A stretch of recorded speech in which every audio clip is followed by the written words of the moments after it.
What's the most disturbing thing you've overheard that you were never meant to hear? 1. I was at a dance club in Mexico once. I was headed to the bathroom, but there were a ton of people crowding the entrance and they were quietly talking in a single conversation with each other. I do not speak Spanish.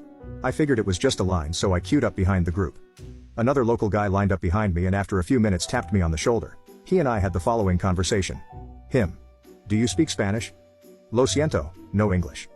These guys are planning on unaliving someone and are worried that you're listening to them. You should leave right now. So that was pretty scary. 2. I was traveling back home from a work trip last year, about an hour from boarding the plane.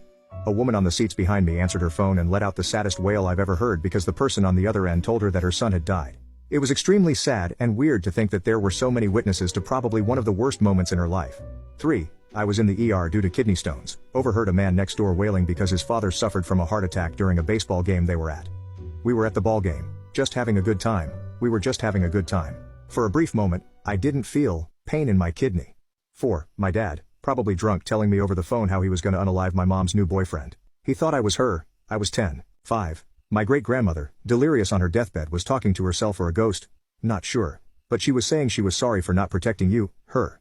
She went on to talk about her only baby daughter used to bang her crib against the wall and one day my drunk of a great-grandfather got sick of it and slammed her against the wall.